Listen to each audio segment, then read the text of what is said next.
Try to tell them we up next, you can't stop that. This your favorite podcast. Every show is lit, baby. You know what we finna do. Slick gon' talk that slick talk, he gon' get political. Okay. Do not switch topics, niggas is toxic. Poppy shots don't always saying something wrong, but if you don't like it, what we saying, nigga, oh well. We try to tell you, baby, this might not go well. This might not go. Hey, that's it. One take. We're not even doing it again. Keep that. That's the one. Welcome back, ladies and gentlemen, to another episode of This Might Not Go Well.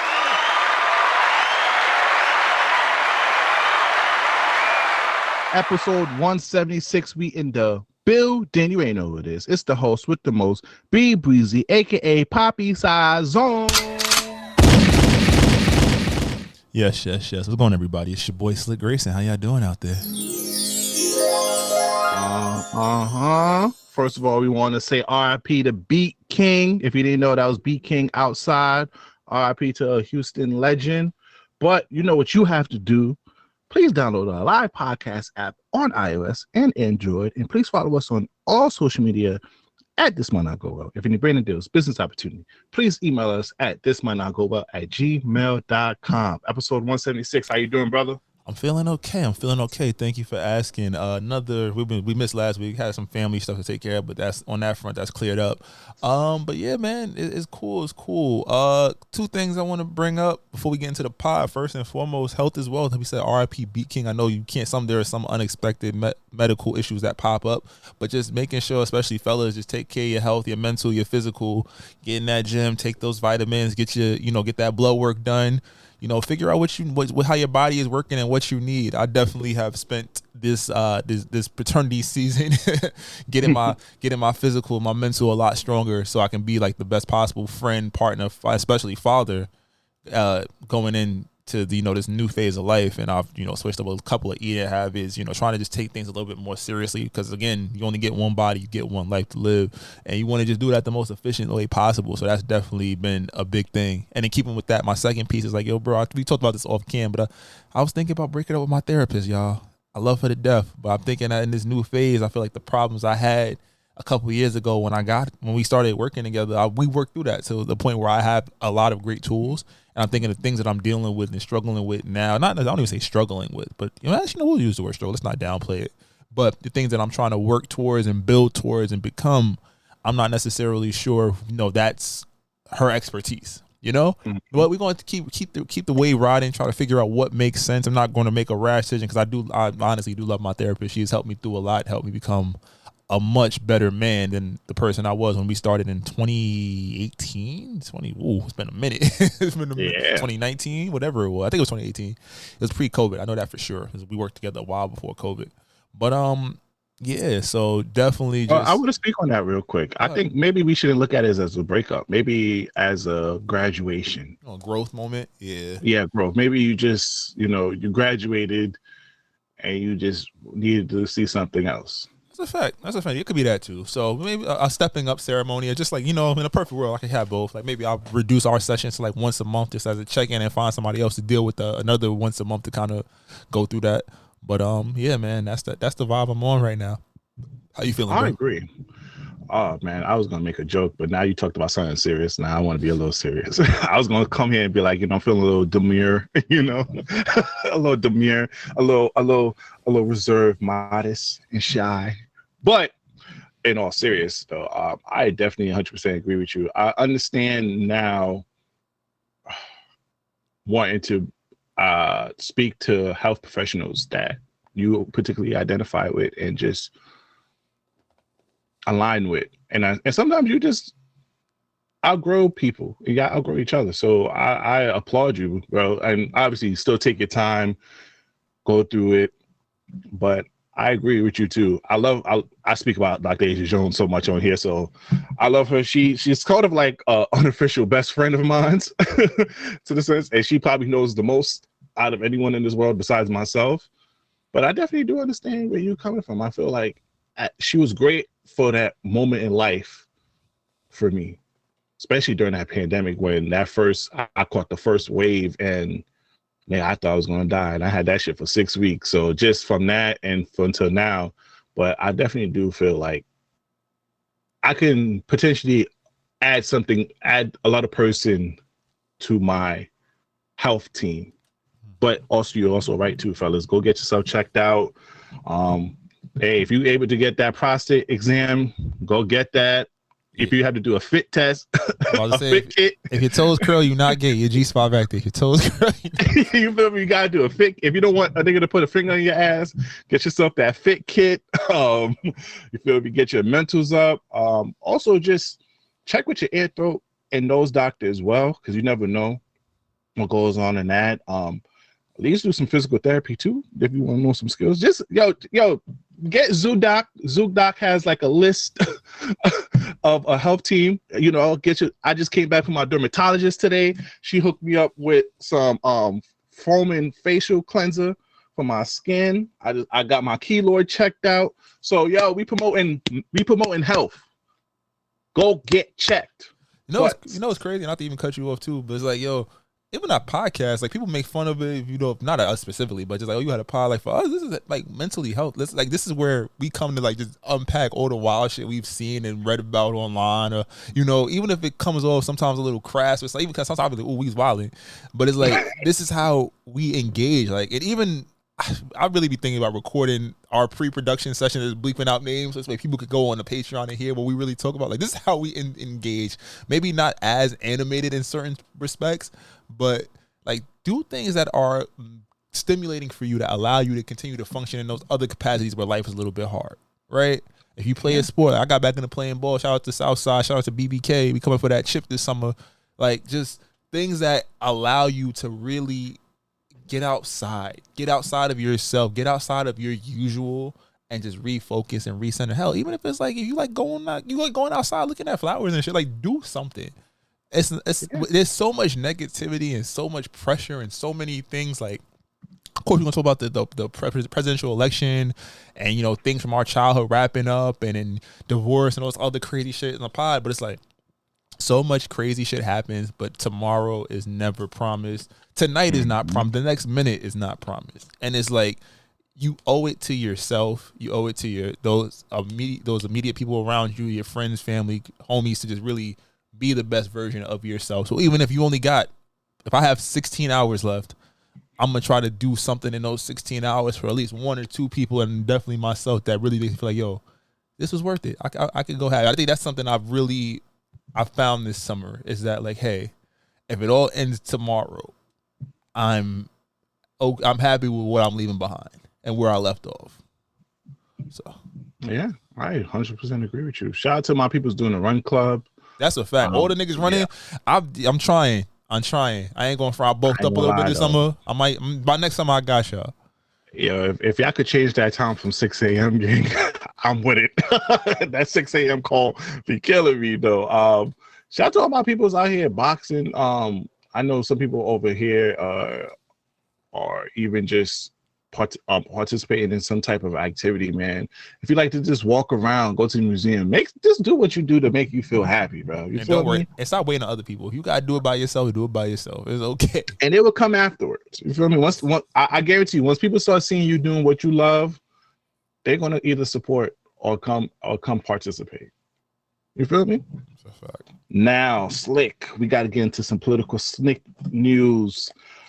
Oh man, this election season is possibly the biggest waste of time ever. Yeah, let's call it what it is. I don't know what's going on. They cursing on TV. shout out to that. What's the senator that called that girl beach blonde? Bro, I'm not even gonna lie to you, bro. Political Slick. I'm looking at it from a different angle. I'm not even paying attention to the convention because it's not. I was talking to my boy, shout out big homie Gusto. And he'd be big into the political party, so he'd be really wanting to understand the economics of what they're doing for the average American and whatnot. He's like, yo, I don't know what the hell they're running on. I was like, you're right, because they're not. Even the shit about Kamala's policies earlier this week, I'm like, this is all fine and dandy. Right? Yeah, I mean, it's all fine and dandy, but they said some magical shit to us last time, and none of that shit happened. You feel me?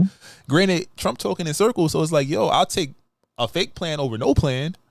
But it's very frustrating because, again, as an American, as a consumer, as somebody that's just a new parent, a new father, like there's so many things that I look at. I'm like, all right, how does this impact me. And I can't say how it impacts me because you're not telling me what you're going to do.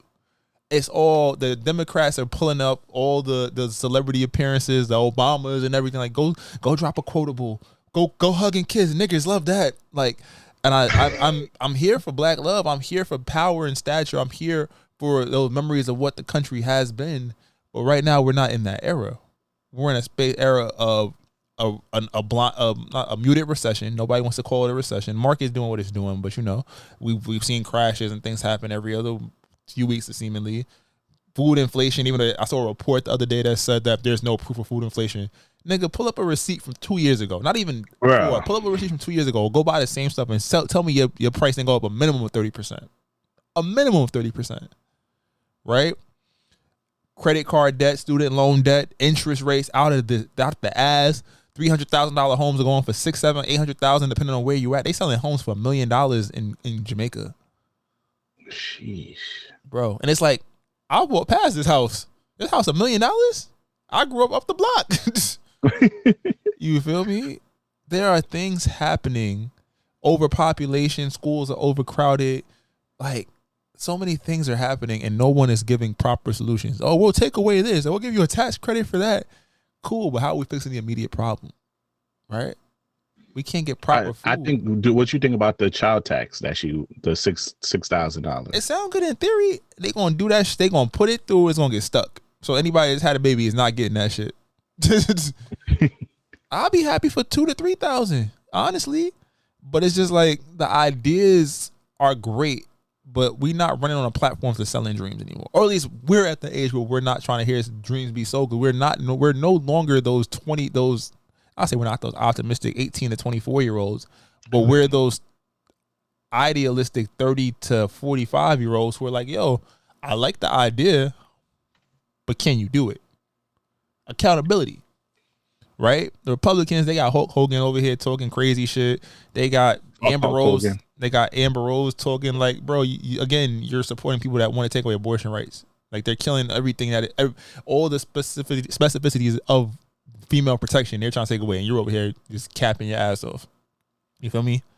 Granted, you beat Jocelyn in the fight, but that don't help you. Right. Nah, Jocelyn could get her. Jocelyn just got a bad angle on that. She did. But if you get got, you get got. In boxing, if you get got, you lost, right? It don't matter. You're the better fighter. Israel Adesanya just lost because he got got. He was winning most of the fight, I thought. but I'm not liking the conventions though. I feel like the convention. I know. Don't get me to the Obamas. Michelle, I would have been 100% behind Michelle if Michelle ever ran.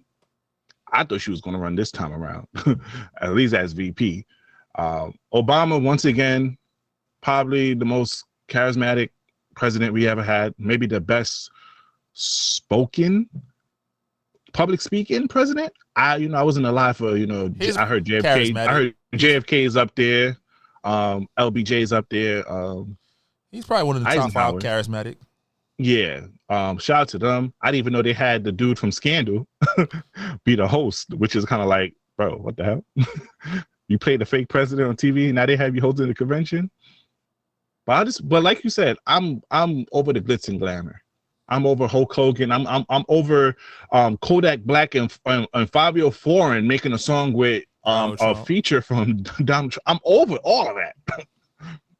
Where's the policy and what y'all going to actually do? And I think one thing that I'm going to take away from the Joe Biden's presidency is you lied to us, gang. You lied. You said about the student loan. You said about all this stuff, and you didn't really complete it. So now we putting pressure on Kamala and Donald to follow through with their plans. If you say you're going to help us out, I'm going to need to see that, or you're not getting a vote for us. Well, not for Donald, because Donald, that would be his last term if he wins. But Kamala, I'm telling you right now, I'm going to the Republican side. If you win the presidency and you don't complete the tax program, and also you talking about giving first home buyers $25,000 down payment loans, if you're not doing that, gang, I'm not hearing all this political shoot. I'm not hearing none of this. Oh, it got killed on the Senate floor, on the Congress floor. I'm not hearing none of that. I need to see proof, because right now shit is too high. We in a recession. Nobody want to talk about it. The stock market looking crazy. Now you got all these artists over here selling Bitcoin. Like, come on now. We need to do better as a country.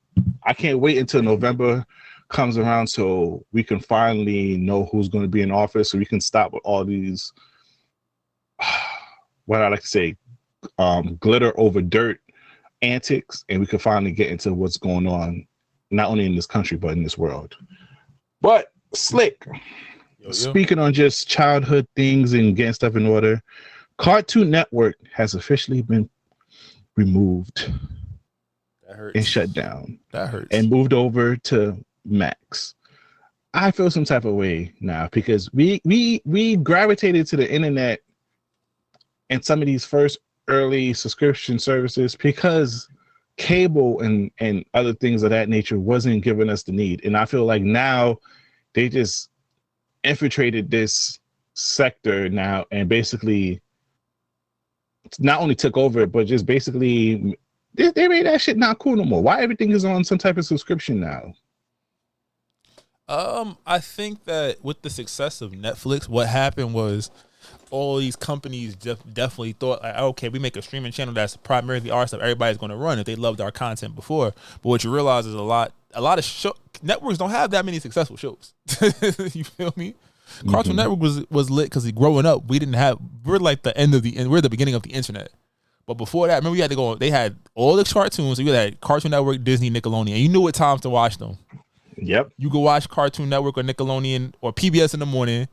Then you got the WB and stuff in the like afternoon, like from 2 to 4. Then you got Toonami on Cartoon Network from like 4 to 6. Nickelodeon had some gems. You could get some All That or whatever shows from like 6 to 8. And then Disney had some movies unless it was a Friday. You knew you was gonna catch some fire shit on Disney. But you wasn't watching these shits all day.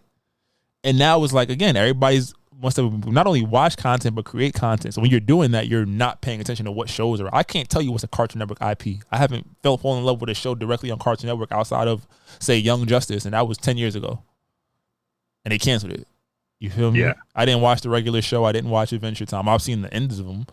But when it became non-profitable and you hear about the ideas for shows, like they had a Kids Next Door sequel they never put out. They had a Dexter sequel they never put out. A lot of great content that we would have appreciated, they weren't putting out. And then you go streaming and it's like, oh, that's the perfect platform to put these things out. And they still don't do it because they're not making money. You take Warner Brothers, they had the rights to Cartoon Network, Adult Swim, Game of Thrones, DC, right? All these great things, but then it's like, it's expensive to put out these IPs and then nobody's buying the service because there's nothing that's latching them on. So what do? They shut them down. And it sucks because a lot of kids aren't going to have that. And it's hard to find, even like as a new dad, again, it's hard to think about what content can my kid watch in a few years. Where do I send her? Because I'm telling you right now, that Coco Melon shit, they putting drugs in that show. I'm not going to lie. I'm going to do an investigation on shows like that on YouTube. They put something in that because there's no way in how they got mind control tricks on our kids like that. But let's get into some celebrity news, man. We don't have to speak too much about this, but hopefully everything goes well with the Sky Jackson domestic violence case. I believe she's not going to be charged. It was last week. We didn't touch on it, but just hopefully that gets all resolved over there. Sky Jackson. We grew up speaking on just nostalgia shows, even though she was on Disney Channel. Shout out to Sky Jackson. But I really want to talk about Mike Rubin's comments on the Breakfast Club. I sent you the clip, Slick. He was talking about the Black community not standing behind Meek Mill, and this generated a conversation online. Let me pull this up real quick. Here you go. The thing I don't like about that is it doesn't bother me for me. It bothers me that it actually, when I see the narrative of a really good friend of mine like Meek, and people trying to, again, if he was gay, which there's not one gay bone in his body, who cares? Number one, if people want to be gay, it is 2024. Who the fuck cares? Mm-hmm. Okay. Number two, there's not a gay bone in his body. So why do people want to lie about that? Why do people want to change a narrative, a bet he made with me to try to hurt him?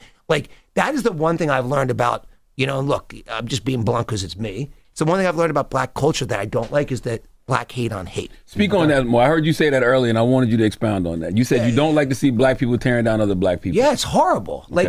It's horrible. Why? I want to support look, you got Two of you guys know me pretty well. Anything I can ever help with, I'm always there. I always want to be helpful. I feel lucky and fortunate to do what I do every day, to be as, whatever success I've had, I feel blessed to do that. And I want to give back in every way I can, in business and in charitable things. I'm always trying to be helpful. Like, why does someone want to bring somebody else down? Let's try to build everybody up. Like, I'd be more excited if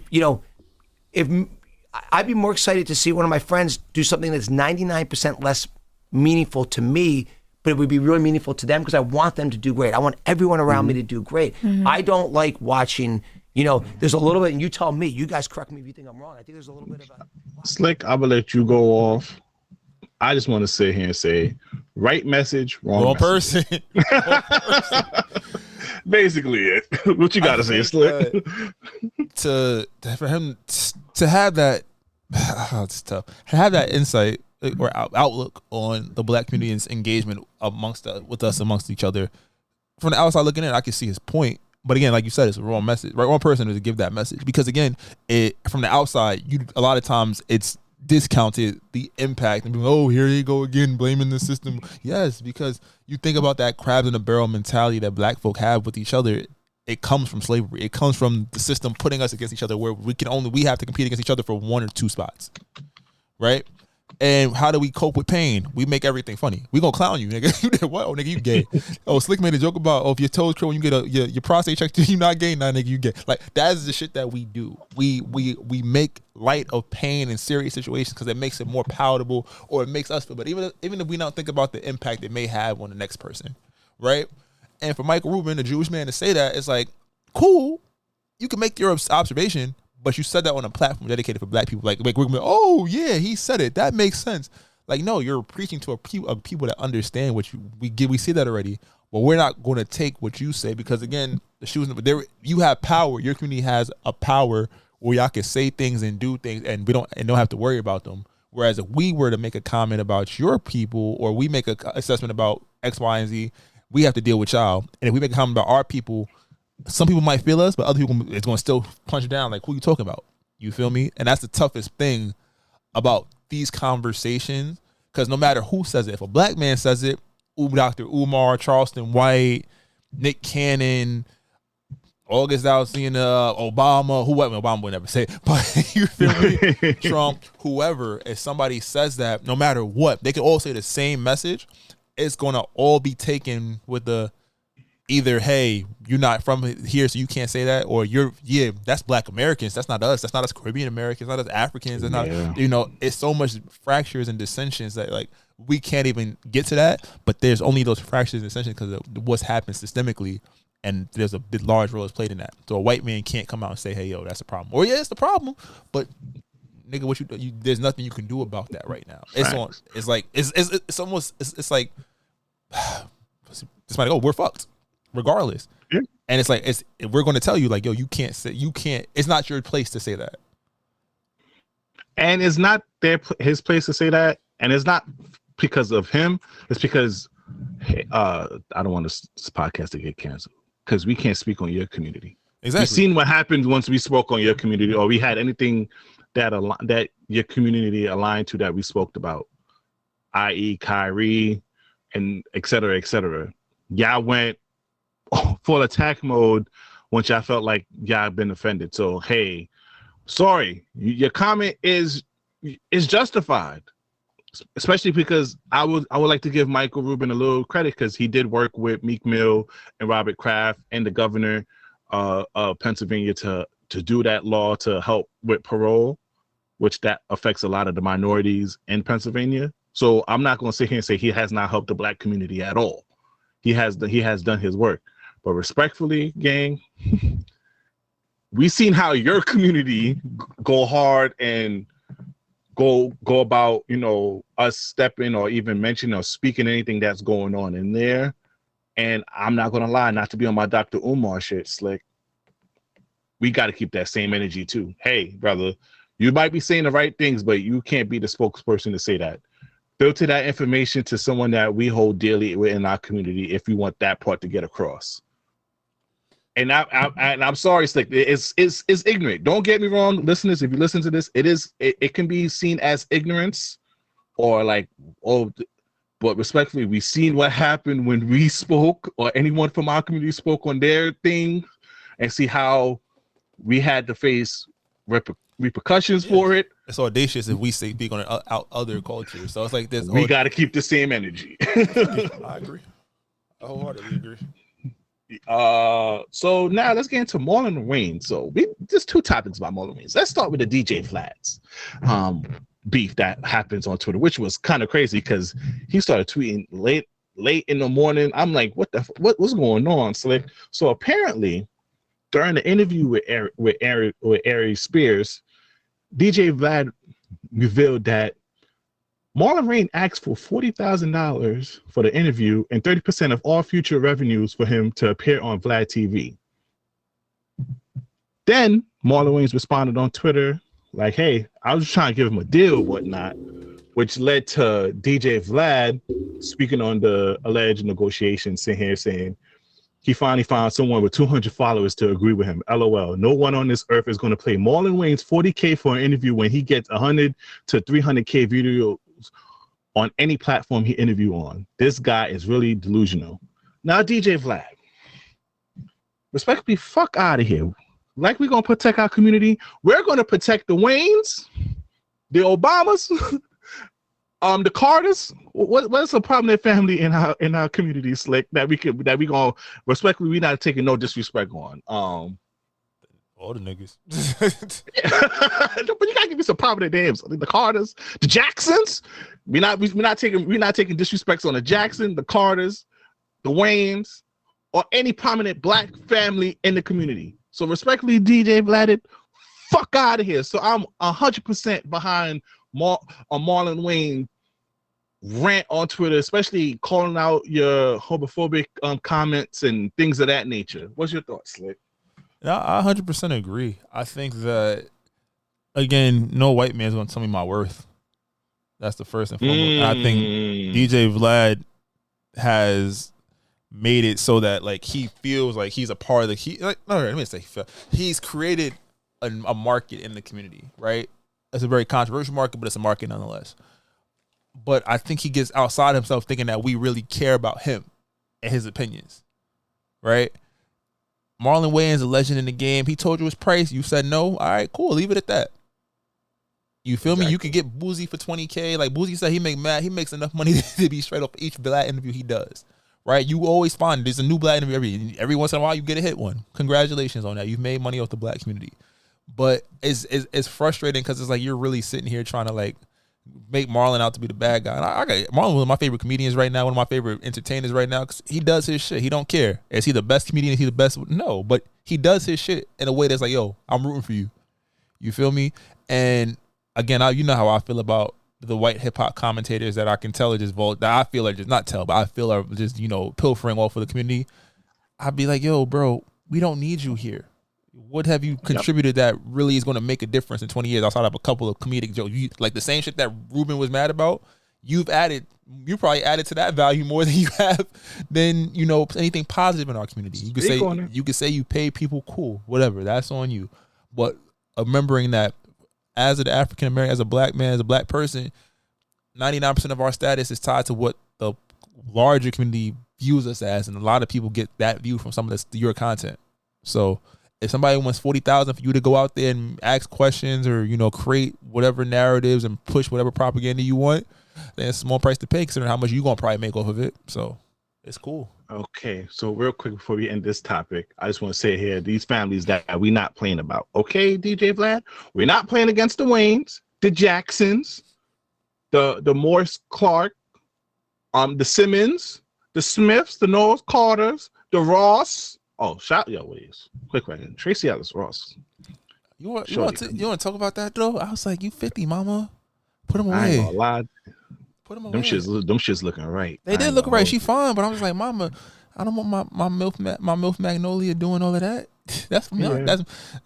And shout out to Rakiba. Rakiba Wayne put on Instagram the other day a tweet about basically like, yo, short girls, if you got a man, don't be sending him the same picture you posting to your Instagram. That's corny. That's a fact. That's corny. At least post a picture from a different angle. Bro, the same one that I got that I felt all special with, and I look a couple days later, it's your profile picture. I'm like, oh, so this wasn't. And I don't care if you posted it on your close friends. They shouldn't get it regardless. Okay? That's offending. Stop that. And the Kings. I ain't gonna lie. Don't disrespect the Kings. LeBron, the King family. the James, yep. the James, and the James family too. So DJ Curry, Vlad, fuck out of here. We protect. Unless we make fun of Steph, the Currys. Y'all can make fun of KD. Yep. He chilling right now. He don't care. He gonna fight back. But and then what you gonna call it? Adam 22. Keep charging Adam 22 money too. Fuck out of here. Speaking of just on Marlon Wayans, the second topic was the child support. Slick. We was talking about this pre-production, and it's getting a bit crazy, Slick. So if they know that Marlon Wayans has a 1-year-old daughter, which he is currently paying $18,000 a month for child support to his ex-girlfriend. Well, Shorty wants to bring him back to ask for an additional $2K as she prepares to enter the workforce. Slick. What child at 1 year old needs $20K a month to live for? Now, I get the concept of child support is, hey, whatever each parent makes, they got to put something on the side. But when is enough, Slick? I feel like at this point, with 20, I've seen mothers do enough with 300. What's going on with 20K? I think it's the percentages. I think that, you know how you curb that? You create tiers of child support. You feel me? I think just going up with somebody's salary it creates situations where somebody could go. Now, that's definitely not like 85% of women, 90% of women. But it creates those women that's like, oh, I'm like I don't want to say Dre did this, but Drea, you get the NBA player about to get a $40 million contract. It's like, ooh, 17%. You feel me? Whereas you create a bracket, a list of like what the maximum, it's like a tax, like the maximum minimum deductions could be. That makes it a little more fair. Because again, what 1-year-old needs $20,000?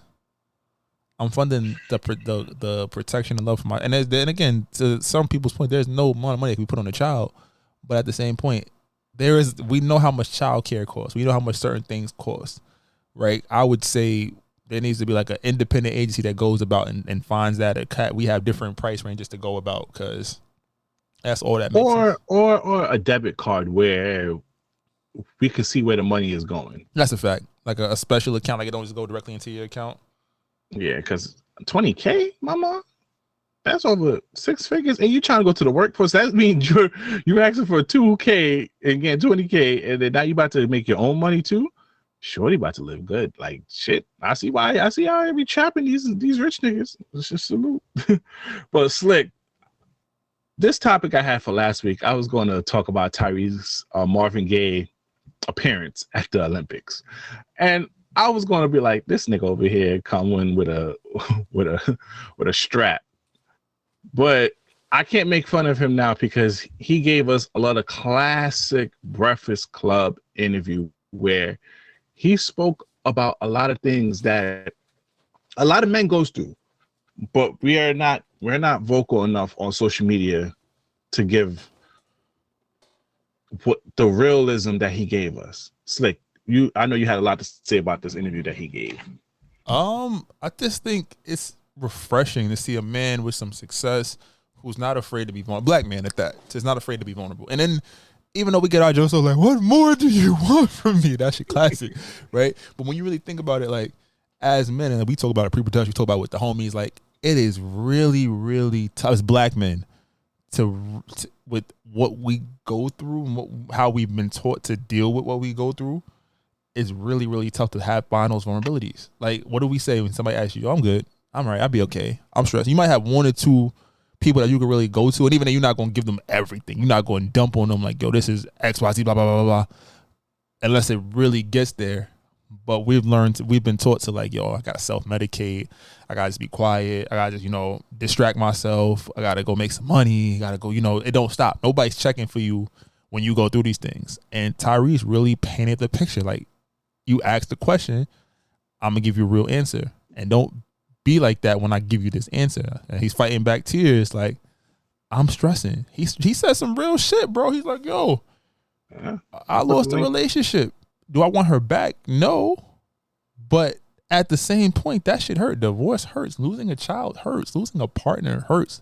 Being blindsided hurts. And being able to take your pain and not being afraid to bring it out, regardless of how people want to paint the picture of you, that's powerful. Because again, when this shit first hit the group chat, I was like, oh shit. I seen it and I was like, I'm not watching Tyrese again. Because he did some funny shit at the end. He definitely did. Especially with DJ Envy, when DJ Envy said he's going to box his mouth.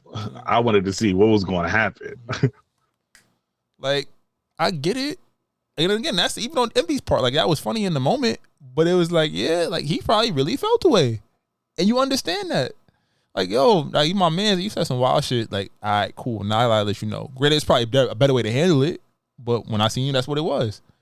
But the Tyrese shit was real. We could run a little bit of what he said if you want. I see you sent the clip. Let me run it. You asked me the question. I did, but I mean, I'm getting you. You should have never asked the question. I love you, if brother. you didn't want to see. I love you, brother. I love you. I love you. How hard it's been to get through. I love you. I love you, black man. Okay, do you not cry? Absolutely. You might not bring it to the radio. Absolutely. Absolutely. But this is what being grown Thank is. you, brother. I'm not doing this. I need one. My makeup gonna mess up. Hear me. My concealer is sitting today. Hear me. Black men cry.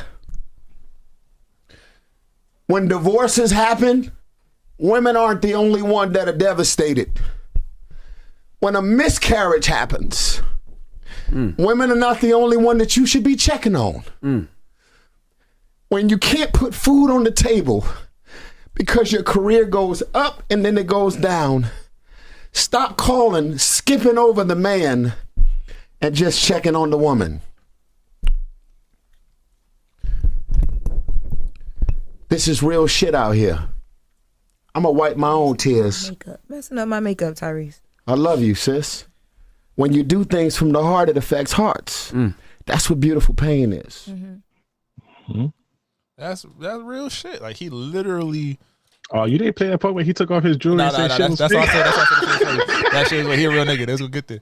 But that was like powerful when you really hear it. It's like, yo, just remember, like, men are people too. Black men are people too. And we've had the conversation, like, patriarchy and the role is played and how it's created this social divide amongst men and women. But if you really look at it statistically, what do we say? It's white men, white women, black women, black men. Now, black men might get a little bit more opportunity in certain spaces, but in terms of like the respect, responsibilities, and emotional care, it's nowhere near the level, like at that level. We kind of fall in last place. And just the idea of like, yo, you're taking care of your family, you're trying to keep that, you're trying to put money, you're trying to put money away, trying to do all these things that they tell you you're supposed to do, the rules change. It's stressful. But when you see your lady stressed, you can't show that stress. When you see your family stressed, you can't show that stress. And then what do you do when you spend 80 to 90% of your time in spaces where you're not allowed to release that in a positive way or a constructive or productive way? You do it in a destructive way. Yeah. And then you project and you put that on your people, you put that on your children, you put that on future generations, and then you wonder why things aren't as rosy. You feel me? So just shout out to Tyrese for creating that dialogue in that space. And if you clowning Tyrese, you're fucking lame. Yep. You're fucking lame. Like, I think nothing makes me madder or more frustrated in this common, like, in this time than when somebody can see something like that and be, oh, that nigga lame, that nigga this is there. I'm like, soft. Yeah, like, I don't want to do it. I don't want to see that soft shit. I want to hear that soft shit. Like, yo, we created terms like hard and shit like that to kind of mitigate us from this emotional shit, because a lot of us got a lot of emotional shit we not dealing with. If we speaking keeping it 100, a lot of us got shit that we scared to deal with. Now, yeah, a lot of niggas, like, anybody, male, female, that says that shit, like, anybody that can run their mouth and say that you probably got some shit going on that you have never dealt with or never wanted to deal with, or never seen it as a problem, and then as a result, now you're like, oh shit, somebody else going through. Look at this vulnerable ass nigga. Yeah, he's vulnerable and he's trying to get help. Or what he doesn't realize how what he just said probably helped. I mean, I don't know how many views it got, but based on Twitter and TikTok, it helped a lot of black men, and probably a lot of black women. A lot of people that love black women. If you love black men, you're going to see that and be like, all right, I get that. There's a little bit of grace that can be had. we live in such a go time, such a now, do this, do that. And it's like you find yourself doing so much shit that you never thought was possible. And you look up and somehow someone will tell you it's not enough, or we need more, or you're not doing enough, or you're not man enough, or you're not this, that, and the third. And it's like people don't think about how those things can impact you. And it might not hit you day 1, it might hit you day 30, it might not hit you a year, 2 years down the line. You be like, yo, it hit you, and you gotta deal with that. So I just shout out Tyrese, Black Ty. Appreciate you, brother, for just sharing your pain. And wishing you all the best. Man. I seen Shorty that he said his Shorty trying to put him on $40,000 a month child support. What child needs $40,000? Damn. And it's like she makes money off of her. We can talk about that later. Yeah. Oh man. I just want to speak on this real quick. Jennifer Lopez filed for divorce again with Ben Affleck after 2 years of marriage. At this point, she collected rings like infinity stones. And I love you, Jenny. Even though I still don't know what that orange stuff was in that deli that you were speaking of in that video. Well, we could all sit here and say she gotta be the problem. 100% her. 100%. We're not supposed to judge women over, and say. But I seen that. You seen that video when they was walking together and he opened that door and he slammed that door mad hard. She was getting on that nigga's nerve. Yeah, he looked at paparazzi like, yeah. All right, have a good day. I'm about to go deal with this shit again. It's not to be funny because love, is basically being gone, and it's a very trying time for them, but. You can't have love without respect. And I don't know if she respected that nigga. I want to sit here, Slick. Aaron Rodriguez. Or Alex. Oh, yeah. Alex Rodriguez. My fault. Alex Rodriguez, you ain't low on your social media, nigga. I seen that cryptic post. You trying to get that old thing back. I'll fuck with you. And Drake, you wrote Teenage Fever about her. Spin the block. Spin the block, you heard? We still in the spin the block season over here. Spin the block. Oh, and speaking of spin the block, shout out to Ashanti too. She gave birth to her to their baby boy, even though Nelly got arrested for some ecstasy. But shout out to Ashanti, and that was a good name, Kareem. But yeah, Jennifer Lopez. At this point, baby girl, I don't need you to get married again. Just don't accept no proposal, because this is like your fifth? Like this is your fourth or fifth? Yeah, she done recycled niggas a few times. Yeah, girl, let it go. Now, speaking of Drake, oh man, Slick. This is kind of weird to me. For a person who quote unquote lost in the public eye, the music media has been dominated by him. And he has not done one interview or anything. It's like there's a lot of topics over the last 2 weeks we could touch up on. They made it comes to the point where they made a fake Omigo video of him talking about his first album. They took that video and put it over Omigo video and make it seem like he was talking to younger people, which is kind of crazy. Then a lot of people talking about his his deal, his $400 million deal. Then you also have Sauce Walker, who went to the Breakfast Club and discussed his Houston presence. And then now we're talking about he need a break. I don't know why. Slick, which way you want to go with it? I want to go with the Sauce Walker because that shit pissed me the fuck off, Slick. Let's just put it all in one for time's sake. But then shout out to Drake because that 3-pack is fire. I listen to that shit every day. Don't do that. Don't do that, Slick. That 3-pack is fire. No. You picked a side. What does that mean? The other nigga you still waiting for smoking on that broccoli, whatever that nigga called over there, whatever that snippet called in that Not Like Us. I haven't. I mean, I only see that shit on TikTok. I've said you wanted that smoking on that broccoli track from Kendrick. I was glad Kendrick was rapping. I'm glad Kendrick was rapping, but that don't mean that Drake shit wasn't tough. All 3 songs is fire. Housekeeping knows it's tough. But don't stay on that side, Slick. No one likes us, okay? No one likes us. Stay on that side, Slick. And then what you gonna call it, Slick?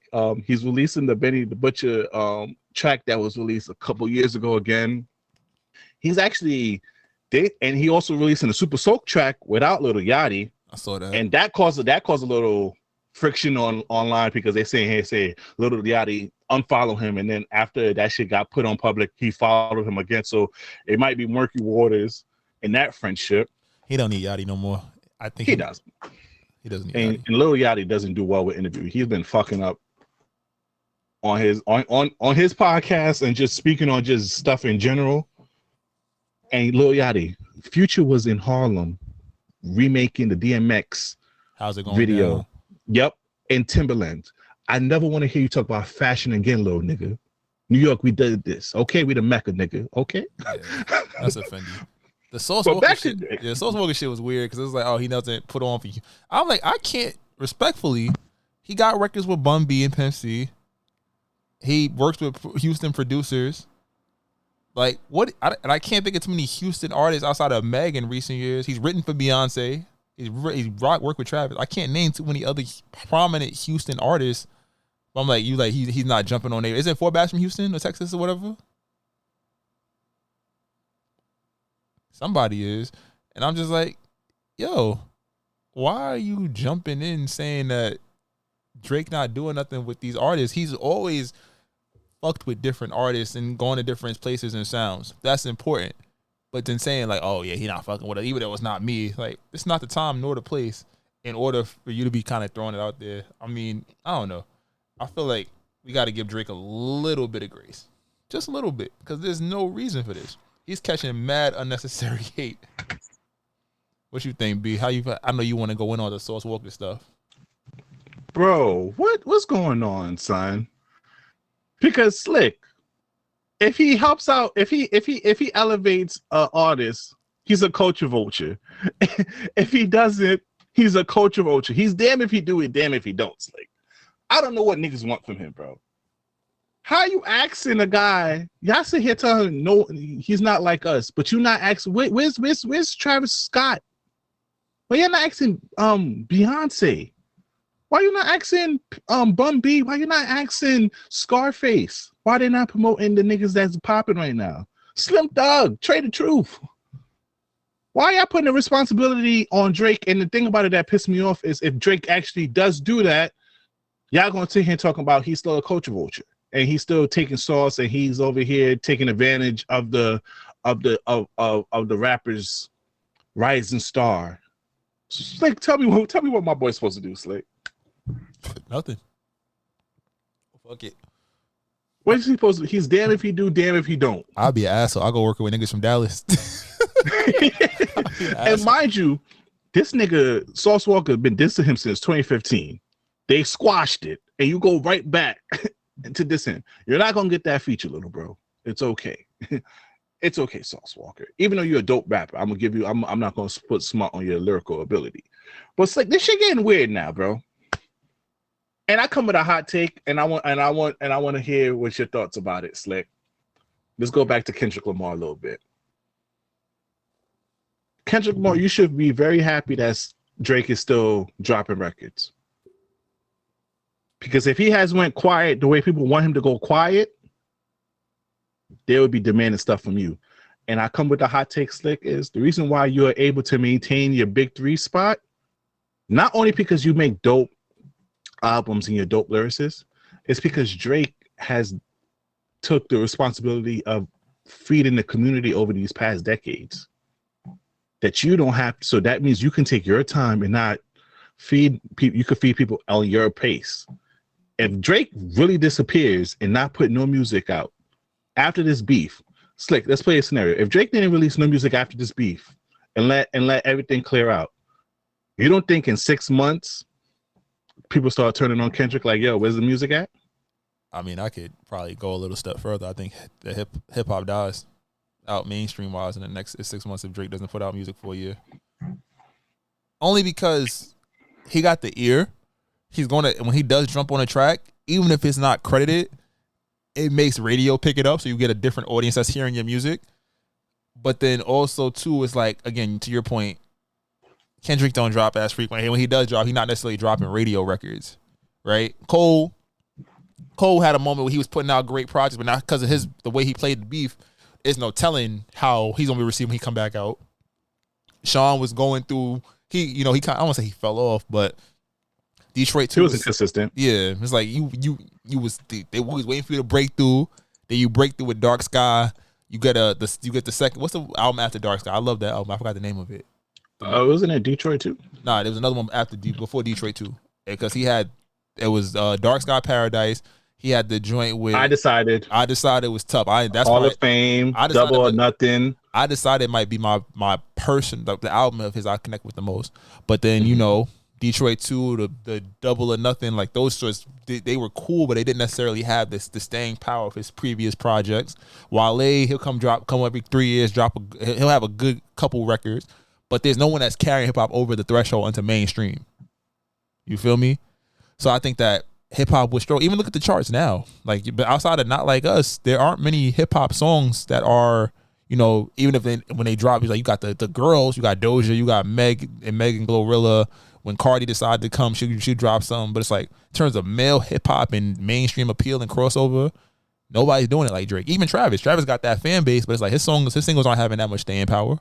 So I would say albums are more farther apart. It's like 5 years apart, his albums. So it's definitely one of those things where it's like, yeah, you see the impact and the value of Drake, and it's like, if you piss him off and all y'all can do is talk about him, it's like, all right, either I'm gonna drop and y'all saying, oh, y'all gonna lie and say these songs not fire. All right, bet, fuck it. If I go away, what y'all gonna do? Because again, that 3-pack is hard. Housekeeping knows. Was it Red, Blue, Green? Blue, Red, Green. Red, Green. That shit tough. That shit. The fact that shit's a diss track, that most of them shits is, except for Housekeeping knows, are diss tracks. Like ASAP, the line about ASAP, this 21, not 22. I was like, oh shit, what you did there was fire, idiot. But speaking of ASAP, thank you for bringing his name up. He just did a recent interview where he spoke about Drake. He said, you got to realize certain niggas was throwing shots for years, and I ain't in the middle of that shit. That's not how I retaliate right now. I got bigger fish to fry. Bro, you stepped into the beef, gang. Who told you to go on that Metro Boom album and diss on my guy? Don't throw rocks in a glass stone and be happy. Come on now. ASAP. That's why when you still drop, it's going to be mid again, nigga. You stay at home, daddy. but yo, Drake, I don't want I don't want a studio album from Drake. But the thing about it with Slick, Drake's been doing this for a while. This is what Drake does. So everybody's talking about, oh, he's spiraling, he's looking for a hit, he's looking for something to stick. Not understanding Drake's been doing this for forever. His studio albums are years apart. Outside of the 2021 to 2022 cycle of him, he really takes breaks between studio album. Now, for me, I don't want him to release a lot of studio album because people are sitting here and saying he might release a studio album mid to late 2025. I'm accepting that Party Next Door because niggas been asking for that shit for years. I'm cool with a Care Package 2. I'm even cool with a Dark Lanes double tape too. I love a mixtape. But as far as studio album, keep that Drake. Keep releasing these unreleased songs that people been wanting for years out of you. Continue to feed the streets, man, because the radio sounds like Drake featuring Drake. Hey, but let's get into some hip hop news. Tyler the Creator, he recently did an interview which was amazing. But it's so funny because Slick, we was around for the rising of Tyler the Creator and Odd Future, and how they were not received. They wasn't received well by the hip hop community due to how their appearance and how they act, and a lot of the older heads couldn't get with their music. And it's funny how tables have turned. Regular, like, Caucasian man, and he's like mocking Future and Gucci Mane, like, rap music, and like people are like, this shit hard. It's not even like satire. It's like, I'm just joking, I'm just mocking it. But I'm like, no, you can't do. And I hold rap music so close to my heart because this shit changed my life and everyone's life around me, and I'm a nerd about this shit. This is like weird, and I'm looking at it, and something about it like don't even sit well with me. It's funny to me because niggas was saying when he came out, their whole crew was weird, and even their visual was weird for their beginning. And it's like, damn, Tyler, you became that old head. Now you understand what old heads were saying when y'all first came in. What's your thoughts, Slick? I can't do that. I'm not gonna do that to Tyler. Just not just because I'm our future Wolf Gang killed him more. Like, no, he is right. He is right. He's 100% right. Funny. He's 100% fucking right. And I'm not gonna go that far with it because I feel like our future was the artsy, weird black kids. We all know them. They was a marginalized group. They was really, really a small group. They were even weirder than the anime kids. There was a skateboard. They rap, they skateboard, and they might have even played Yu-Gi-Oh. They might have been playing like Bakugan or Magic the Gathering or something. They were really, really niche and really, really weird. But they were talented. But talented and black. Ian is a white suburban kid who doesn't hide the fact that he's a white suburban kid, but rap like he's from the trenches in Atlanta. Can I get a little pushback? Okay, he raps with the cadence and flow, but the lyrically he's white, but it sounds like he's lyrically he's white in his and he don't talk about no gangster shit like that. But you, like, to Tyler's point, it's like, all right, cool. When I was doing it, niggas said I was weird because I was talking about like F Jesus Christ and all of them and all these rappers is gay and I make out with, like, he was just being a weird, like, it was weird black kid, but he was black. Like, you give him license to be like the whole collective was like, yo, this is like niggas was wearing, you know, the above the knee shorts, bands, you know, the you could honestly say they had our future influenced everything from fashion, music, like TV with the fucking Loiter Squad and shit. Like, they had an impact. So to see a white kid come out and just be like, ah, yeah, like he did the Yachty walk when he came out at Rolling Loud. It's like, bro, you're cosplaying right now, bro. I don't care. Like, your lyrics cool, but who is Ian? It gives rich white kid whose daddy is connected. Like, he's signed by the dude. Like, is he signed by Lucian's son or something like that? Lucian. Yeah, and also he's managed by Akon's brother, Boo. Yeah, so it's like we've created these social media monsters who know what people like, or they can see what the trends are. So it doesn't seem authentic. Like, when you play them, it's like, oh, it's like, all right, like, I was crazy, whatever. But it's like I finally see who he was. I was like, get the fuck out of here. So that's why I'm like, Tyler, right? And it's him being I think seeing what's new in hip hop versus seeing what's a gimmick in hip hop are two different things. And I think our future was a little gimmicky, but that was really them niggas. Like, even to this day, that's still them niggas. Even though Earl's like, yeah, nah, I'm enlightened. Sid is on her R&B bag in the cut. Steve Lacy's playing guitar in heeled boots like he's Prince. Like, you know, Tyler got a wig and chaps on sometimes. Sometimes he got shorts and he's doing backflips. Like, those are carefree black in gay clubs. Yeah, gay clubs and putting out. We still waiting for album number 4, bro. Please, we begging here. But again, and this might not go well. The Ian, even Ice Spice, like, we're finding gimmicks, or they're trying to monetize gimmicks, and then when it's time for them to really put on, like Ice, that album, Ice Melt when it's hot. Sexy Red. Yeah, Sexy. They canceling tour dates. Yeah, so it's like everything that's like, oh, cool, we're gonna get a reaction, but reactions don't translate to album sales. Granted, like, even other artists are having a hard time selling, but we're talking about people that are like, they're getting a push. Ice Spice got the Nicki Minaj and the Taylor Swift rub and did what, 17,000? Oh yeah, no, she did 27K. 27K. Yeah. With those rubs, Grammy nominated, Oscar nominated. No. You feel me? Sexy Red, the Drake co-sign. So it's nasty work out here. But shout out to Tyler for saying that. I think too, even though people can make that point as well about, yo, how he came out and how he was put on. Also, it's like, yeah, I'm at a point where it's like, I'm in these conversations with hip hop. When I drop an album, niggas listen. And it's like, I got the cultural ear and I got the white people's ear. And I'm like, yo, that shit not cool. I can't wait for Ian to try to diss him so Tyler can wild him out too. But you know what ear he got? What? Carl Michaels. Come on, it was right there, Slick. It was right there. Hurry up, nigga. All right, let's get to some sports. Well, we had Olympics. Shout out Team USA. Both teams. Yeah, shout out Team USA. Shout out Team France. Our Olympic takes are old and everyone done with it. Shout out to D Brook. He released the vlog of just of the Olympic run from the men's basketball team. Shit was fire. It's only 15 minutes. It's not too long. I just sit here and say I love Anthony Edwards, but you can't be the face of the league. You too much of an Atlanta nigga. He not gonna let this Atlanta nigga be the face. He was talking about you, light skin ass nigga. Yo, he was saying all them Southern slayers. I'm like, yeah, they better off having Ja with a gun. Nah, let Aaron rock. He 21, 22. He gonna learn. For $1 billion, he gonna figure it out. He gonna find somebody to tell him what to say. Nah, because you can't go from LeBron to Steph. Even KD, even though KD be on Twitter wilding, but he don't be wilding in real life. You can't go from that to a nigga over here with Chief Keef baby mama having other pregnancies and then say light skin ass.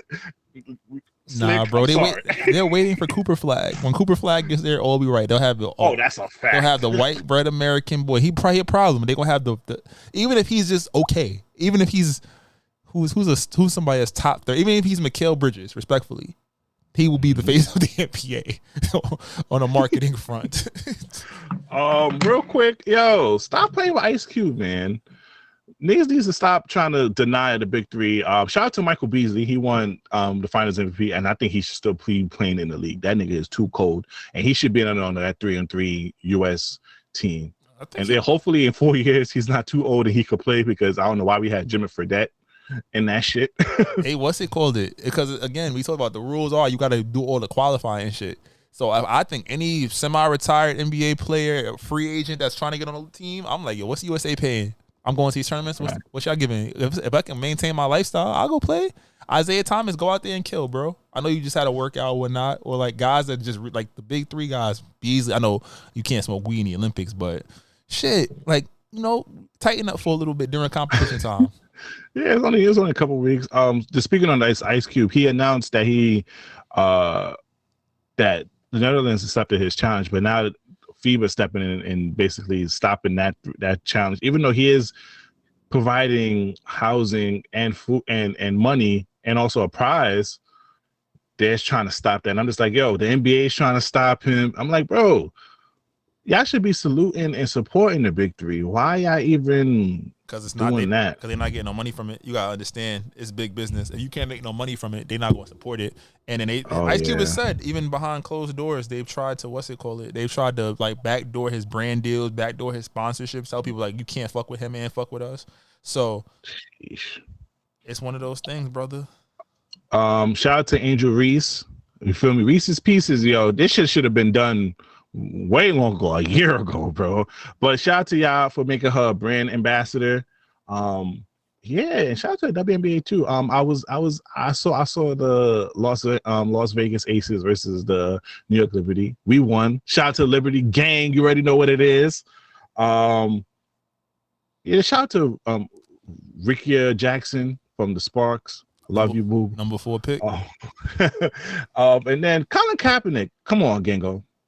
I'm sorry. You was a martyr, and we respect your sacrifice that you gave to the game. But, yo, you can't sue a company and settle or even, quote-unquote, win and ask to be reemployed. Slick. Bro, it's over. We respect you, Colin Kaepernick. You did something that will possibly go down in history and will be talked about of your sacrifice. And we applaud you, gang. But it's been years now. It's been years. But I just want to shout out Michigan, the college team. They gave him a position on their coaching staff. So hopefully he still could be around. He could still be around football. Oh, actually, it's not Michigan. Whatchamacallit? The Chargers and head coach Jim Harbaugh, who was the head coach for Michigan before he became the Chargers head coach, offered him a coaching position with the team. So hopefully that can satisfy your football cravings, gang. But Slick, it's over. Yeah, it's a wrap. If you ain't played professional football in 5-6 years, it's clip for you, bro. I'm sorry. You know, as a martyr, you I respect the curve. Respect facts. Maybe flag football, because them niggas is talking hot over there. Yeah, boys took it crazy. They did the no allowed. They pulled him up. They showed this nigga throw better than Patrick Mahomes. He threw this shit like a kid. Just Yeah, I'm just like, bro. Granted. Respectfully, he did he's been carrying flag football. I get it, but I'm like, if you got a choice between pros like 6'6" 6'5", what's his name, Mahomes, and 5'8", 140. Like, granted, it's not tackle, but like, yo, it's our sport. Like, we can't lose. We lost 3-on-3. We cannot lose. We cannot fucking lose flag football. If you're telling me the running backs or a quarterback don't have to worry about getting sacked, getting tackled, Slick, Patrick Mahomes is nigga. You can't be serious that you're better than NFL players in flag football game. But respectfully, keep doing your thing. Good. But let's get to our song of the week. All right. If you listen to this on YouTube, please exit and go to your favorite streaming platform, preferably the live podcast app, which you could download on iOS and Android. And you can find our song of the week on Apple Music Playlist and our Spotify Music Playlist. Link in the description to listen to our previous songs of the week. Hey, yo. It's like, just watch a live performance of that. The crowd go crazy for towards the end of the song. But that was Ken Carson, Fighting My Demons. Shout out to everyone. Yeah, shout out to everyone. You can find our previous song of the week on Apple Music Playlist, on Spotify Music Playlist. But that's not what you're here for. You're here for the people's choice, the people's favorite, Slick.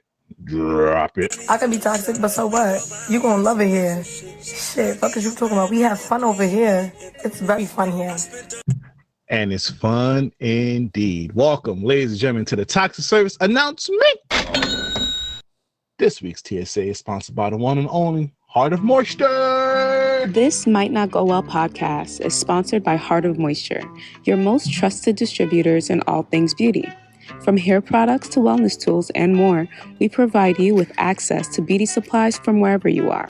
Follow us on all social platforms at Heart of Moisture and visit our website at heartofmoisture.com. Let us know how we can serve your community when it comes to your wellness needs. Email us at admin@heartofmoisture.com for more information. Essentials with ease. All right. Shout out to Heart of Moisture. You can find a link in the description. Support Black women. All right, Slick. This week's TSA, we got a few topics, Slick. Well, this topic just recently hit the docket. It wasn't even part of the docket beforehand when we just created this. On Twitter, Slick. Wait, how should we start this story, Slick? I think you just always preface a conversation like this. Like, first off, there's never light to be made of anybody's accusations of sexual assault. But at the same point, I think we've also come from a space where it's like there are, in certain cases, there are sometimes like you got to be like, all right, hold on, what really happened here? I think that's how you start. Now go ahead. Okay, that's, you feel me? Thank you for the political slick reference. So recently, on this man's birthday, Crocodile Cam started a thread because, and I want to pronounce her name right, Caramello, who is an OF content creator. Great stuff. You know, I've seen some stuff on Reddit. Well, she alleged that she was sexually harassed by this other poppin' Twitter guy, Crocodile Cam. Well, he started a thread releasing screenshots of it and had the Twitter community up and roar because it wasn't exactly as what she described it to be. And Slick, I'm on the fence on everything, Slick, because the way she preferenced it was she was being sexually harassed. Her boundaries were kept being crossed. And I got to look at the thread, Slick, and I agree. Boundaries was a little crossed through the screenshots, especially because I think it was coming to a reference of she was making an OF video content and he was inquiring about it or wanted to see what it was about. And she just simply replied no, which he was trying to ask more questions on why was the answer no. And it turned out to be weird. Slick, what's your opinion on everything? Yeah, it definitely was tough. I think if you read the thread, it was basically saying like they were talking on and off for a few months. It wasn't like a lot of in-depth conversation, or he felt like he had to pry. She had sent him some stuff before, like pictures and stuff like that. She told him, like you said, that she had just finished making content. He asked, "Oh, you gonna can you see?" Something along the lines. I was quoting directly. He said something along the lines, "Oh, you can maybe I can see what you're working on," and she said no. And he inquired like, oh, why not? Because, you know, some of you sent it before. And she just kept saying, she said no again. No means no. And he's like, I guess from his thread, he mentioned like, you know, I always felt like I had to ask her more questions because there was always like one word answers and things of that nature. And to your point, again, when somebody says no to something, especially in the context of sex, sexual activity, things of that nature, no means no. Like, you don't cross that line. And it was tough because, again, I see both sides. It's like, okay, cool. She's, regardless of what her profession is, like sex work, whatever. Once she said no, all right, cool, dub it, move on. But from his point of view, it's like, hey, whenever we have a conversation, I always try to push us to have a deeper conversation. Like, I like to talk, and you like to talk on the phone and things like that nature. But it's like when we text it, it's kind of dry. I'm like, oh, so why not? Like, I'm just trying to, like, almost like trying to understand why I can get sometimes, which again, it's like that's when it's in her control versus like right now. Right, so I can understand how she took it in a way that could be frustrating, disheartening. Because like, okay, I told you no, and you're asking me something, regardless of my reason. Like, it wasn't like, oh, what's your reasoning? It's like, oh, like, you know, she said no. You feel me? I think the way she presented it is like gaslighting, sexual. I think that those terms, it depends. Like, I guess it's subjective, but again, in the world of social media, it's gonna be like, all right, but do I view it as such? I don't know. I'm not sure. Because again, it looked like a conversation. He admitted he made a mistake. He's like, all right, cool. I'm sorry. I apologize. I'll continue to apologize. I didn't mean to make you feel a way about X, Y, Z.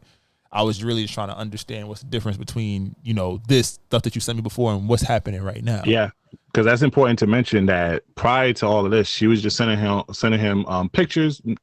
She clarified and said it wasn't nudes, but it was pictures in her outfit prior to her doing a scene on her OF account. So it's kind of like, hold on, you send me pictures of you dressed in sexy items, but when I ask for a video and I just ask a little more questions, it's kind of like, why was this? And this all came about because this happened in March, that conversation that he showed a screenshot, and they haven't talked since March. The problem was from March to now, she's been making subtweets and shade and kind of alluding to him sexually harassing her, which is kind of like, yeah, that's an accusation. Like, if it's not substantiative, because like, again, we live in an era, once you say it, it doesn't matter. And he's not just like no normal person. He has a following on Twitter and maybe just all across all social media. So that's kind of like insane to put on his name. So that was just kind of interesting to see, because a lot of people, and now she protected her tweets. She kind of started deleting some things, and it was kind of weird to see, Slick, because it was like, yo, I don't know what to say. It's hard because it's like, again, as I prefaced earlier, like, you got to take all sexual assault and sexual harassment claims seriously. And also, to her point, you can't, just because of what her job, like what she chooses as her moneymaker and whatnot to be, like, that doesn't grant you as her partner or whatever you are to her nigga, her license, whatever, automatic license to see everything. Right. And to clarify, they never met. Yeah, they never met in person. This is a digital hookup. Not even hookup. They were just talking. So, all right, so Slick. Oh, go ahead. No, it's just tough because, again, it's like, man. Because then you also, you know what it is too, when as soon as you click on like one, again, it's the problem with Twitter.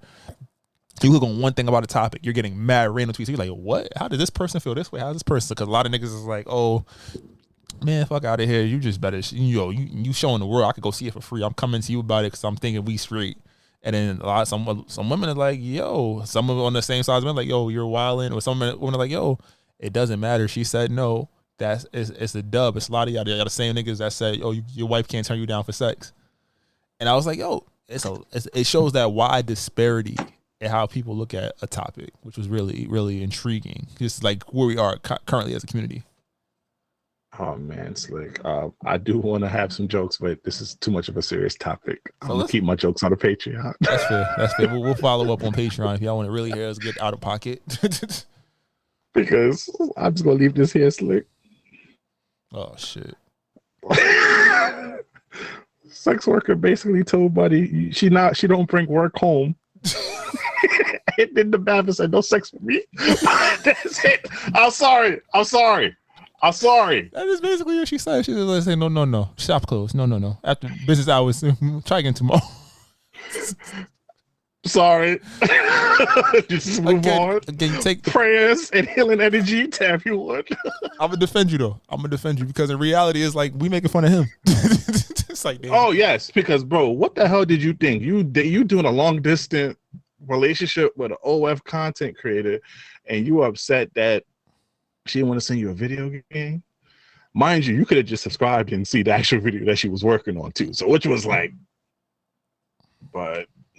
Yeah, sometimes, man, you're not that guy. Yeah, so you're just not that guy. But happy birthday, bro, because all this happened on his birthday. That is offending.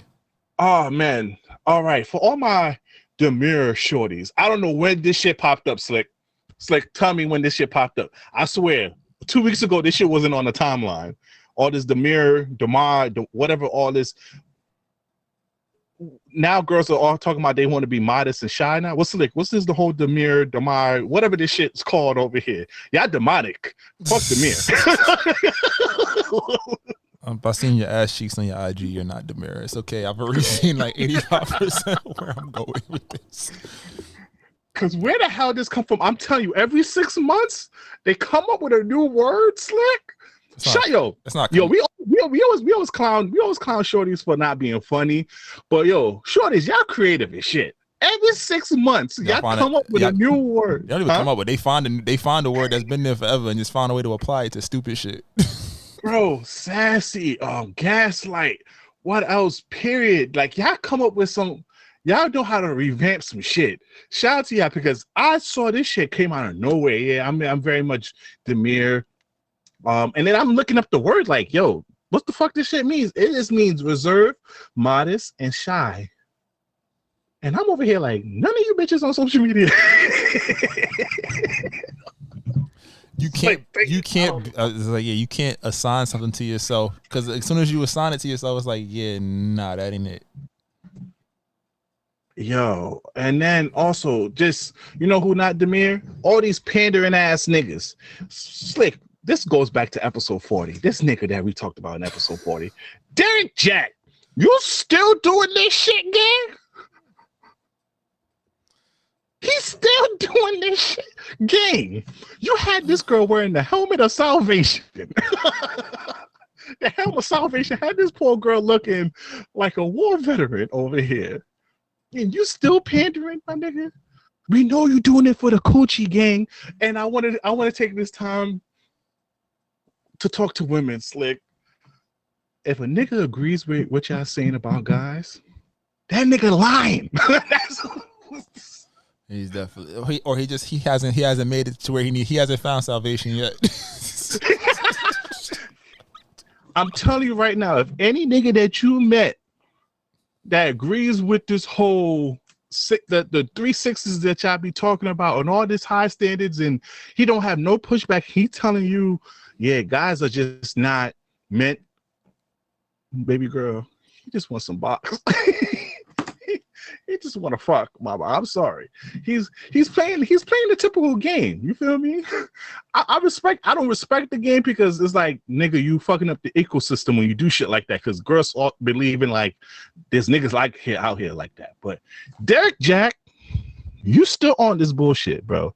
After you got exposed for cheating on your wife, having multiple girlfriends, and then having this girl sit here and defend you and then divorce her later on.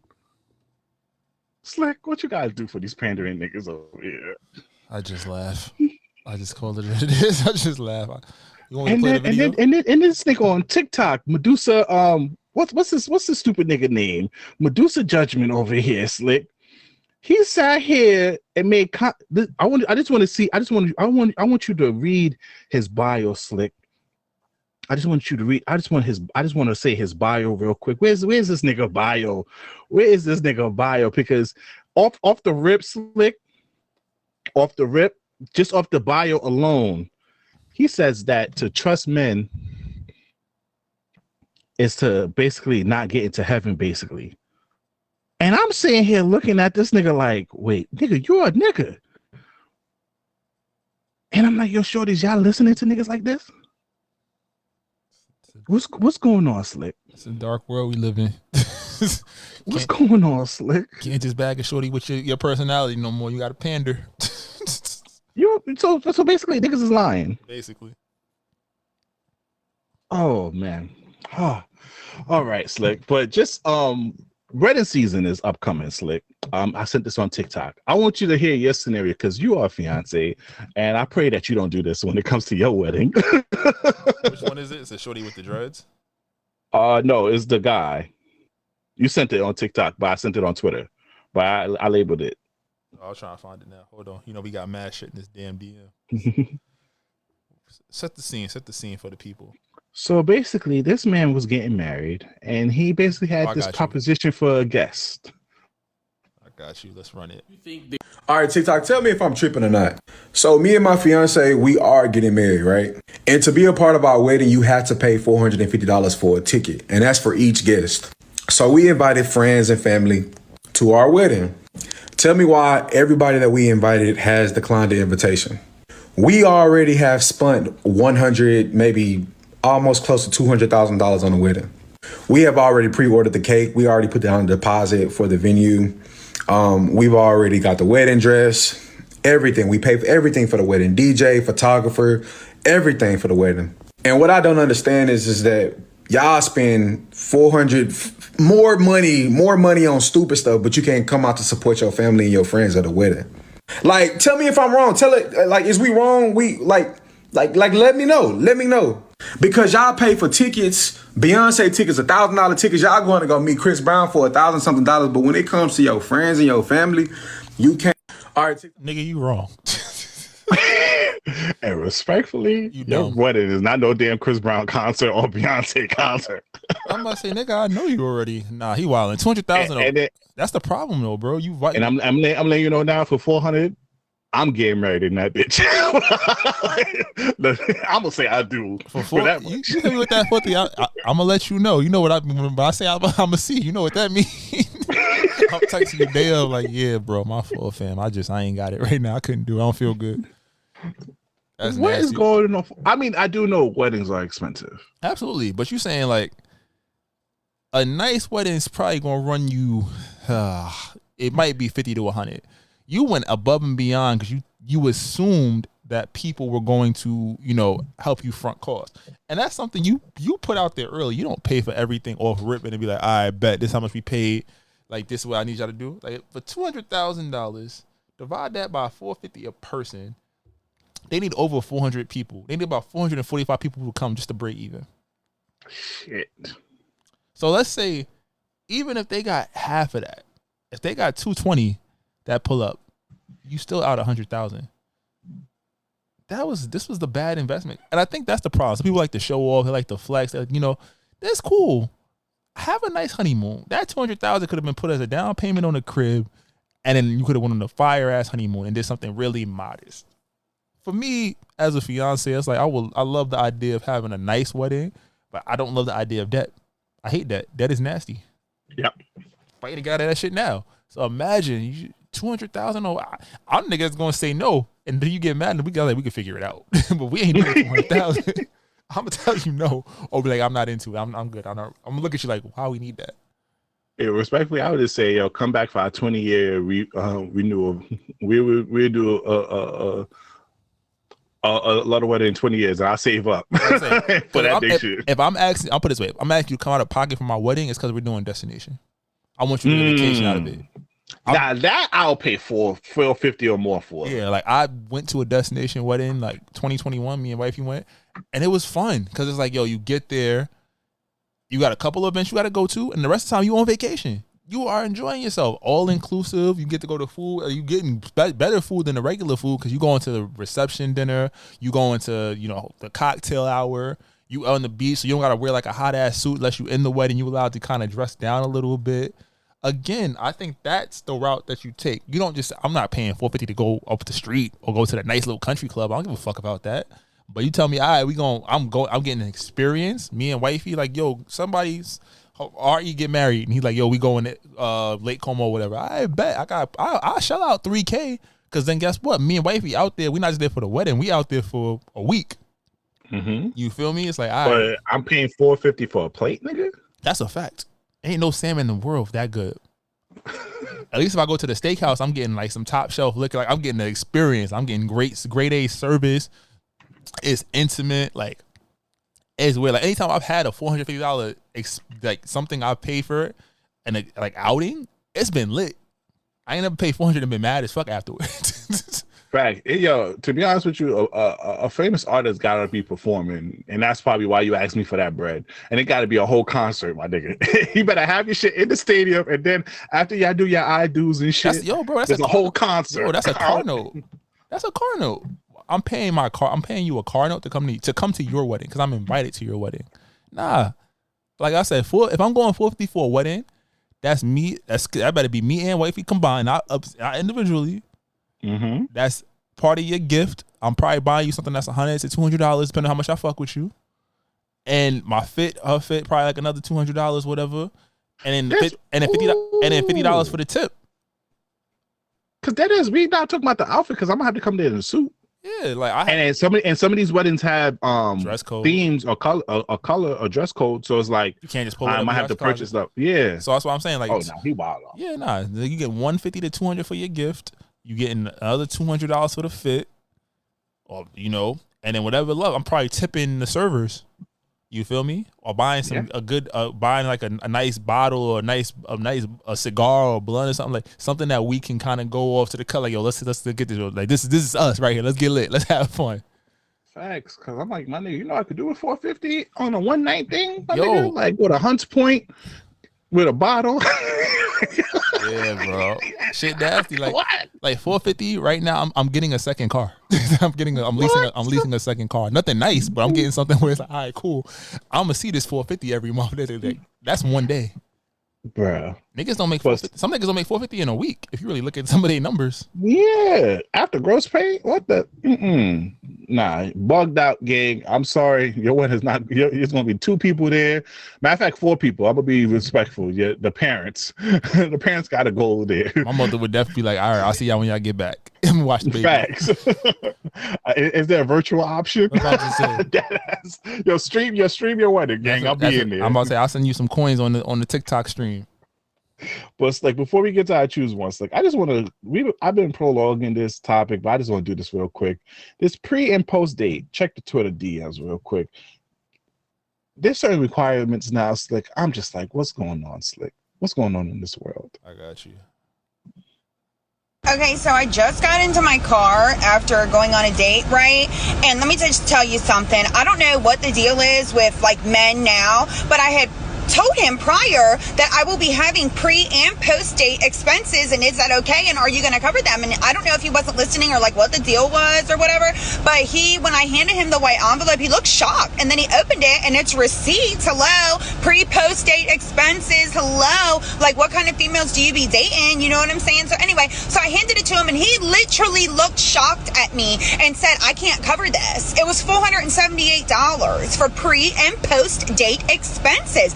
You asked me on a date, and mind you, we really didn't even have that good a conversation because he was on his phone the whole time, and I have a very strict no phone policy on dates. Hello, you're here to pay attention to me. Look at all the effort that I had to put into going on this date, and now you have a problem with pre and post date expenses? That's cute. If you broke, just say that. drizzle, like shorty. If you broke, just say that. I don't like that. You know how I could do it for you. So on top of paying for the dates, like, you put an extra $400 and something on that? No box that fire. No potential box that fire. Like, unless that's your girl, like you saying, like, I paid for her to get her hair and nails done because that's just something I wanted to do, and I took her out because I wanted to show her off. Yeah, that's fine. But like, just to go on a date, that's ass. I would never, because again, that's tricking. That's prostitution. I'm not with it. That's the word. This prostitution at this point. Dating is prostitution over here. I wouldn't do it. I don't care how bad. Like, again, because it's like, yo. Think about the premise of a date, especially to this point. Like, if he's on his phone, I would say y'all probably either not vibing for real, or this is just like, again, I'm you cool. Like, we kick it. Like, if I call it kicking it, that's not a date. We just went out real quick. If it's a date, I'm putting some effort and thought into it. I'm like, I'm not prepaying or post paying you for your time. That is a sponsor, and nor have I ever been that. Slick. At this point, I'm just gonna tell them to skip the day. I'm just gonna book the hotel. At this point, this is highway prostitution. That's Slick. You end up like Crocodile Kim. gonna be a different Greek member in that shit. Bro, because come on, Slick. A pre and post date fee on top of being paid, and then now I can't even take you to Olive Garden or even Applebee's, even though Chili's stepping their shit up because which one had that hot honey Monterey Jack stick shit? That shit was going viral on TikTok. I need to try that shit. Nah, Chili's been good. Chili, it's hard to find the Chili's, but Chili's is fire when you find it. Facts. So now I can't even take you to those type of restaurants. You want me to take you to some $200, $300 shit, and then for $700, and then I might not get no coochie. I might as well subscribe to her OF content, and hopefully she should send me the videos. Send the video. What Anthony Edwards said. All right, Slick. Well, I'll choose one this week. Oh yeah, we did this one, but I'm gonna do a lot of movies, Slick. All right, Slick. I've been liking these movies. I'll choose one, Slick. All right, let's do a little serious movie. This week's choose one, Slick. You guys between these two famous movies, Juice or Paid in Full. That's tough. Choose one. That's tough. Oh, that's tough. You got me this week. Shit. Let's go.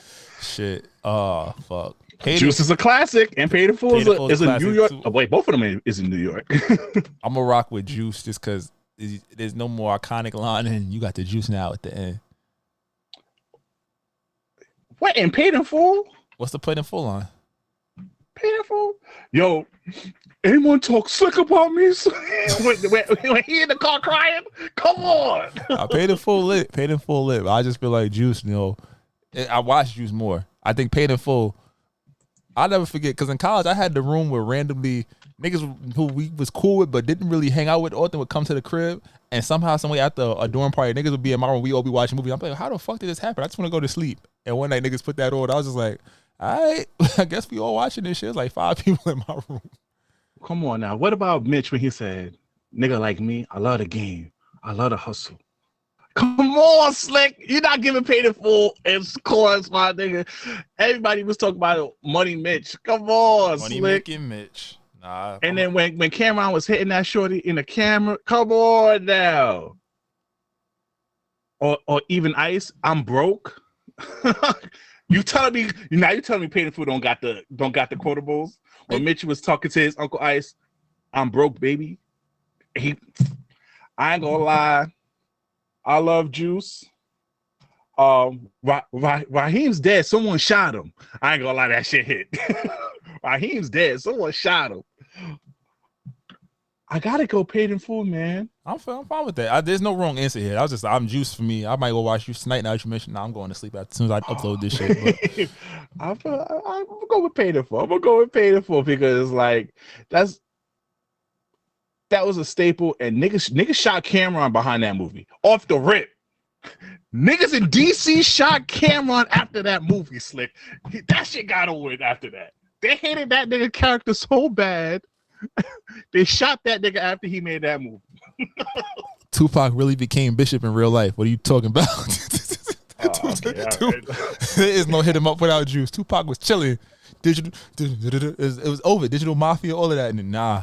We also lost Tupac to West Coast after that. We did. We lost. It's okay. Okay. All right, touche. Let us know which one you choose, Juice or Paid in Full. But thank you for joining us on this another audio journey. Please like and subscribe. Rate us 5 stars everywhere, and download the Live Podcast app on iOS and Android. And make sure you follow us on all social media at This Might Not Go Well. If any branded deals, business opportunity, please email us at thismightnotgowell@gmail.com. I'm the host of the most, B Breezy, aka Poppy Size Zone. It's your favorite father. It's your boy Slick. We out of here, y'all. Y'all be great. Ciao. Distinct beats. Try to tell them we up next, you can't stop that. This your favorite podcast. Every show is lit, baby. You know what we finna do. Slick gon' talk that slick talk, he gon' get political. Okay. Do not switch topics, niggas is toxic. Poppy shots don't always saying something wrong, but if you don't like it, what we saying, nigga, oh well. We try to tell you, baby, this might not go well. This might not go. Hey, that's it. One take. We're not even doing it again. Keep that. That's the one.